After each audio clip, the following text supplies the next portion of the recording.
Hey, Chani Moniker, developmental audiologist here.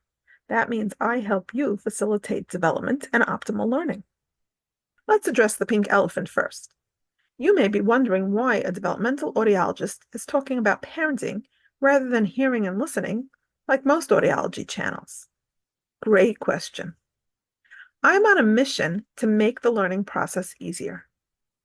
As someone who is trained to deal with the hearing impaired, I was taught to focus on listening as a communicative relationship between listener and speaker.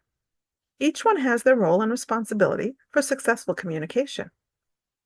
It occurred to me that education, at its core, is a communicative event with a speaker and a listener. In this situation, we want the educator to be the main speaker and the student the listener. I help improve the education process by doing assessments at the Hearing Kids Clinic to see how well the listener's physiological function, their body, serves them to listen. And I do parent and teacher trainings to help these educators be better speakers by providing an understanding of their audience, the individual student who is not understanding what the educator is trying to communicate. Let's imagine, if you will, that you were speaking to somebody who's British, but didn't know it because they adopted the American accent so well. The subtle language differences would make for some very interesting, unexpected outcomes, and you wouldn't know why or how you need to adjust without learning this person is really British, or Australian, or African, right? There are actually a lot of countries that learn English, but with subtle differences. And if we don't have the expected cues, we don't know how to fix the problem.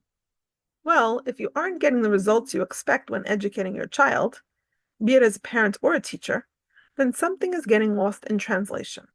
My trainings are to help you recognize these cues, these red flags, so you know where to look and what to look for.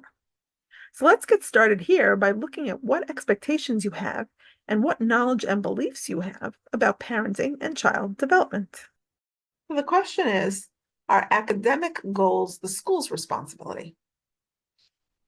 And your choices were, yes, it's the job of professional educators to design curriculum. No, a parent can set goals beyond the school's curriculum. Or, yes, they have the academic roadmap. And the answer is no, a parent can set goals beyond the school's curriculum. A parent never wants to give over their stewardship to anyone else. Whatever the school offers is nice, but at the end of the day, your child is your responsibility. So identify what opportunities, academic or otherwise, you would like to offer your child to prepare them for life. Compare your list with what the school offers and fill in the gaps in your child's education.